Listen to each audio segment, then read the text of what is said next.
Hi, and happy Kwanzaa. This video is all about the 8-day celebration that is a celebration and an acknowledgement of all of the struggle and the pain and the accomplishments and the resilience of the Black diaspora.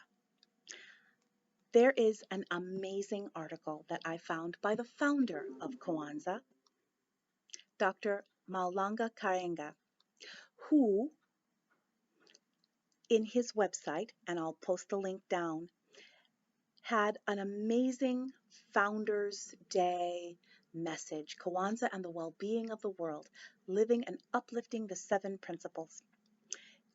It was given about a week ago, right in the middle of the COVID, and every paragraph resonated with me so much. Like I said, I'm going to provide the link below so you'll be able to read it for yourself, but I think it is so important that you need to hear his words. I found myself reading them aloud as I confronted and deeply internalized his messages. It is a big deal. I want to say something before I actually read the entire talk to you.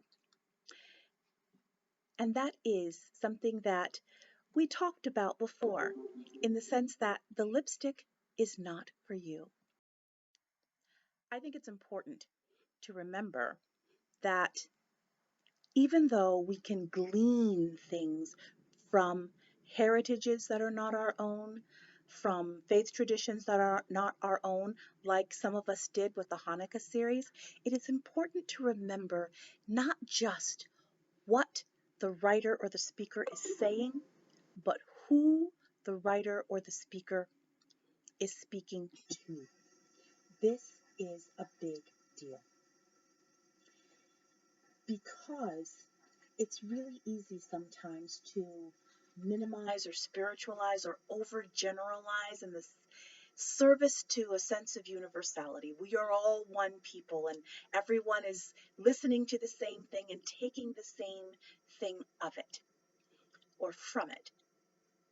That would be a mistake here, I think, for a lot of reasons. We need to be careful. I need to be careful. I'll use an example in my own life.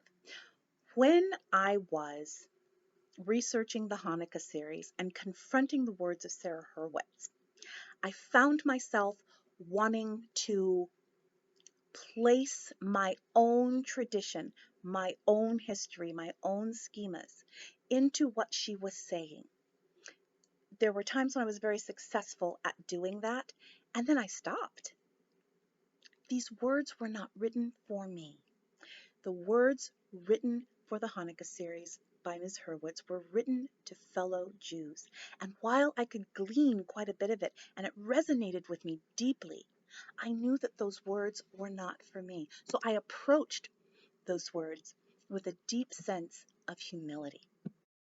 And while I was very grateful that I was able to share in the words and understand more and even to apply it to my own life as a non-Jewish person, I was very aware that particularly when there were things I didn't quite understand that I had to look up, or I wanted to make sure as well that her perspective prevailed and that I was a member of the audience, that I was in the cheap seats while she addressed her fellow Jews. So I want you to keep this in mind as we listen to the words of Dr. Karenga. It's a big deal to be able to do that. We're going to be talking about how much, and I got to tell you, I am gobsmacked with how much what he said dovetails like a glove into what we have been saying in Lace on Race for years now. I was very gratified. And there are things that we as a community can glean from this, and it will turbocharge our practice, our praxis, and our marrow deep understanding of why we are doing this work, why it's important, why having a historical tie and being attached to generations is important. But white people listening to this are in the cheap seats. This is one of the times when Black people, and to a lesser extent brown people, as he talks about oppression and as he talks about resilience, we can latch on to. We absolutely hear it. But we have to be careful. A lot of times when we hear someone say, "Oh, I stubbed my toe," and we think that we are being commiserating and resonating with the person when you say, "Oh, your toe, my elbow. I knocked my elbow against a door jamb 3 weeks ago. It still hurts when I do this." You think that you are abiding with that person and resonating with their own.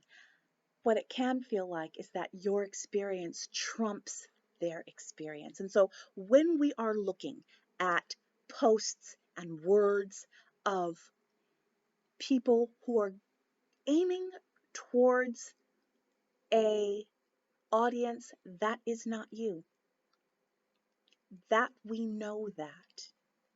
So when we look at that, we need to keep that in mind.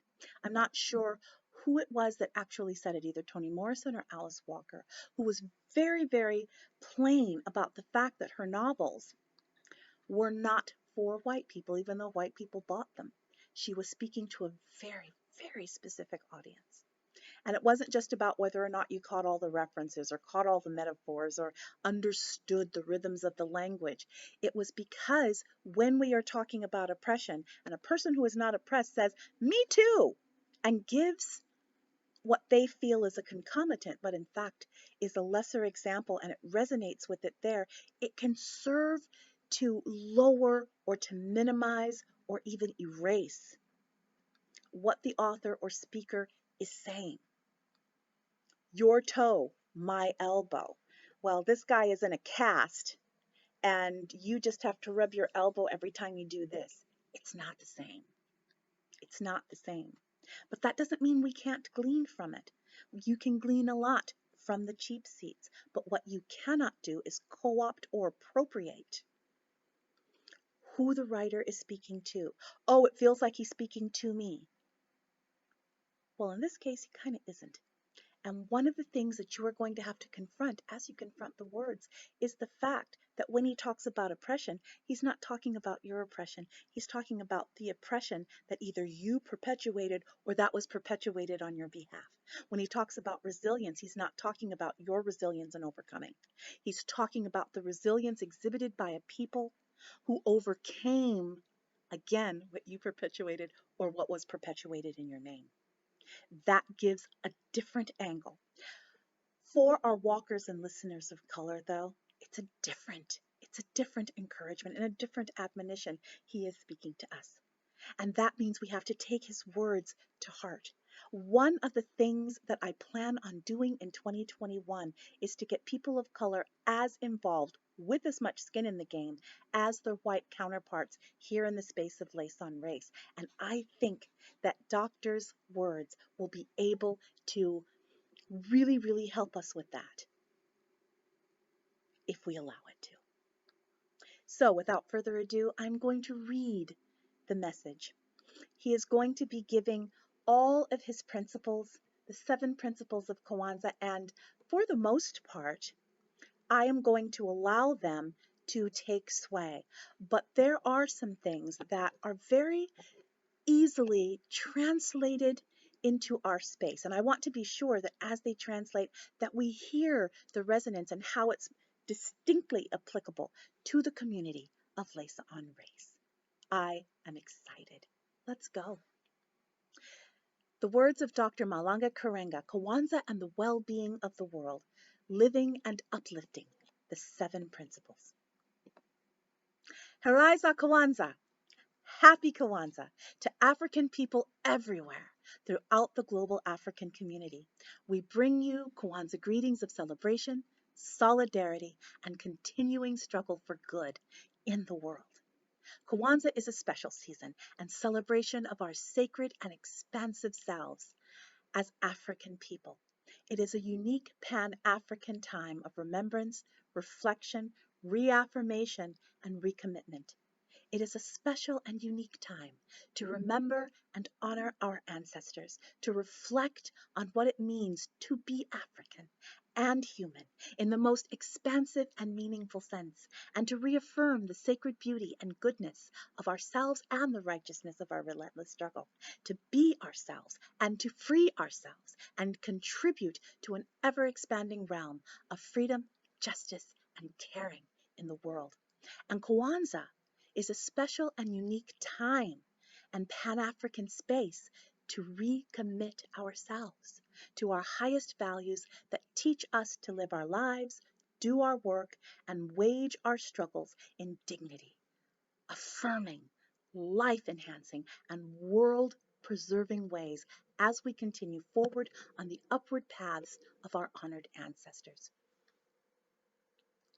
But our celebration this year is, of necessity, different, even though it is no less needed and necessary. For we gather together this year to celebrate Kwanzaa in the midst of the devastating pandemic of COVID-19, which continues to cause great loss of life, widespread disabling illness, economic havoc, immense suffering, and a health crisis of monumental proportions.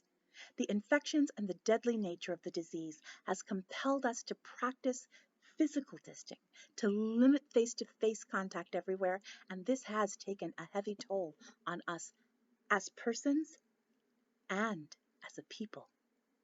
Therefore, we are compelled to reconceive our choreographies of closeness, to rethink the familiar rhythms of our daily lives, and to realign our lives to deal with the new realities we face. And we must do this, our people, without conceding or compromising our relational closeness and losing the soul-defining essence of who we are. Moreover, we continue to suffer, not only from the pandemic of the coronavirus, but also from the persistent and pervasive pathology of oppression in all of its vicious and various forms. And still, and still, our history and culture and the demands of our time call and compel us to be resolute and resilient and relentless in our resistance to oppression, as well as being resilient and resourceful in our struggles to recover and care for each other in righteously African ways. Here, our poet laureate, Gwen Brooks, reminds us we will weather this winter as others before. For we are the people who constantly, as she says, who constantly conduct our blooming in the noise and the whip of the whirlwind.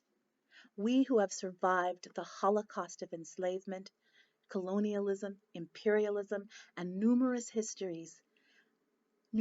hurricanes of history, will, as Howard Thurman challenged us to do, ride the storm and remain intact.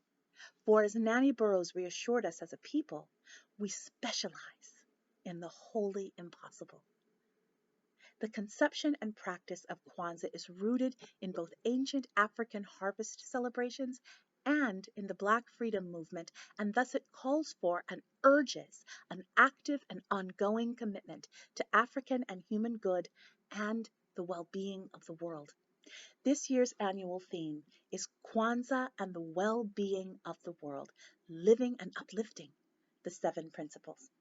It seeks to call rightful attentiveness to the immediate and urgent need to be actively concerned and caring about the well-being of the world. For as Kwame Nkrumah taught us, the affairs of Africa cannot be isolated from the world as a whole, and the united world African community must become one of the greatest forces for good in the world. And the crisis and challenge are not only the daily and destructive assaults on the earth and its ecosystems, its soils, fields, forests, waters and waterways, its air and atmosphere, its animals and their habitats, and the resultant disease and devastation, but also the domination, deprivation, and degradation of humans themselves by systems of interrelated oppression. This results in unfreedom, unhealthiness and illness, homelessness, loss and lack of income, police violence, food insecurity, and lack of access to pure water, income, and quality education, and other necessities of life. And this must be resisted and overcome. For in such a context of devastation and oppression, there is no real and reliable remedy except resistance and serious and sustained struggle dedicated to African and human good and the well-being of the world and all in it. And Kwanzaa and Kawaida philosophy, out of which Kwanzaa and the Zuboa Saba were created, pose the seven principles as a foundational way forward.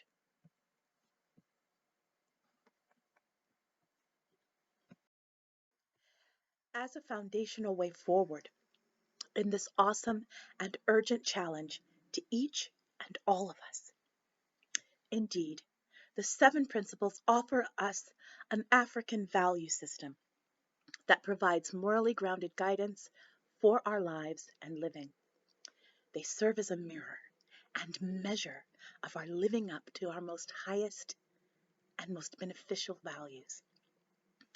The first principle, unity, begins with ourselves but expands outward to include others and the world. It reaffirms Anna Julius Cooper's assertion that we take our stand on the solidarity of humanity, the oneness of life, and the unnaturalness of all special favoritism, whether of race, sex, country, or condition. Umoja, unity, urges a moral sensitivity and caring kinship with each other human beings, all living beings, and with the world itself. For as our ancestors taught, we are not only human beings, watu, but also world beings, walewingivu. And thus they taught in the sacred text, Odu Ifa, that we must take responsibility for the world and do good in the world. The second principle, self-determination. Kujichagulia teaches us that we must think and act for ourselves and define ourselves by the good we choose and the good we do in the world.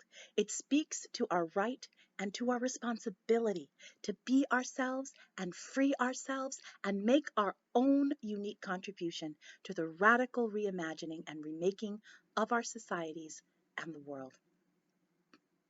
And self-determination stresses our moral obligation to reaffirm and to support this right for others. I'll say it again, to reaffirm and to support this right for others, especially those oppressed and struggling for freedom, those wronged and injured and struggling for justice, and for those disempowered and struggling for power over their destiny and their daily lives. The third principle, Ujima, collective work and responsibility, speaks to the ethical obligation and transformative practice of building together the good world we all want and deserve to live in and leave as a rightful legacy for future generations. It teaches us to recognize and to respect the common good in and of the world, to cultivate and harvest it together, and practice an ethics of sharing this and other goods of the world. The fourth principle, Ujamaa, cooperative economics, lifts up and promotes the values of shared work and shared wealth, the right of all people to a decent and dignity-affirming life, and thus the right of all people to a just and equitable share of the common goods of the world. Indeed, as Wangari Maathai taught us, we must now rethink our relationship with the living world and the way that we manage resources. And we must resolutely and continuously resist mindless consumerism and the plunder, pollution and depletion of the world by corporations and countries who ride roughshod over the earth and roughshod over the vulnerable people who are in it.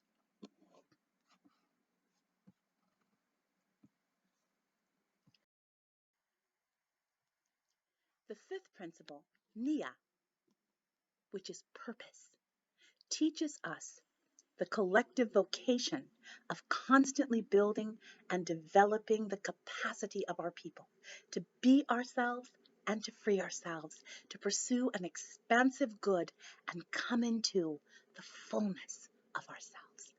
And it reaffirms the interrelatedness of the pursuit of African and human good and the well-being of the world, for it remembers and reaffirms the sacred teachings of our ancestors in the Hosea, that the good we do for others and the world, we are also doing for ourselves.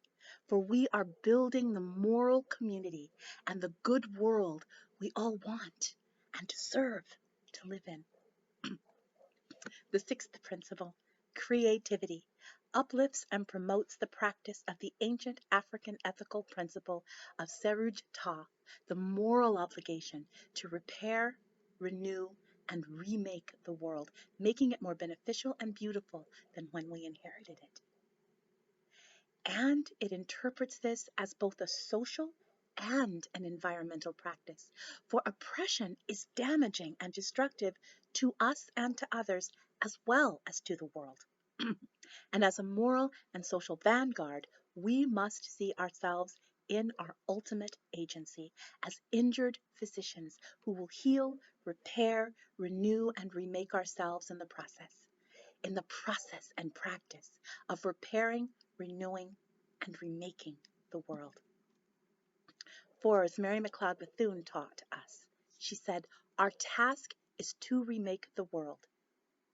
It is nothing less than this. The seventh principle, Imani, which is faith, teaches us to believe in the good and our capacity to achieve it, share it, and leave it as a worthy legacy for those who come after us.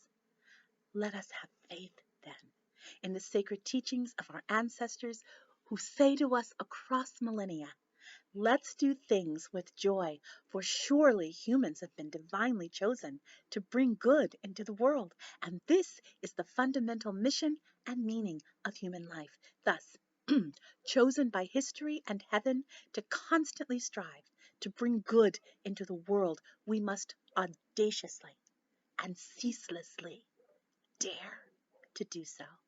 So, so, so, let's continue the struggle. Keep the faith. Hold the line.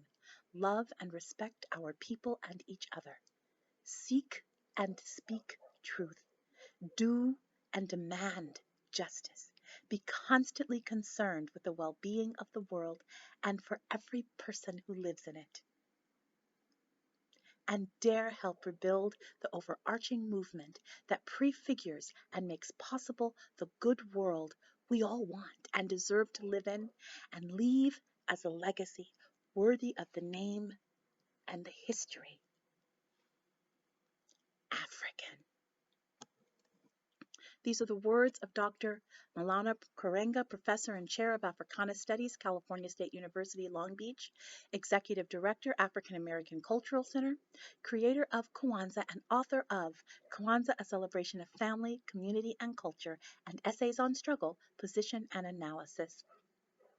You will find his words embedded in the comment section, and you will also find my own commentary along with some other resources that speak to Kwanzaa. If we have time during this incredibly busy weekend as we launch the Lace on Race Cafe, I am going to do a wrap-up of Kwanzaa, which talks about another aspect, not just the 7 principles, but also 5 imperatives that are embedded in the Kwanzaa story. The 7 principles taken together are our North Star. even as they are separate, they are unified. To those in the cheap seats, watching the African diaspora celebrate themselves, their heritage, their moral authority, and their intellectual and spiritual heft and legacy, thank you for listening. To those in the diaspora, let us take each of these words and embed them in our heart until they are like the sinews of our body, until they are like the synapses and the neurons in our brain, deeply inculcated and infused, and which in turn will be a fragrance that shows the world who we are and reminds each other of the people we are.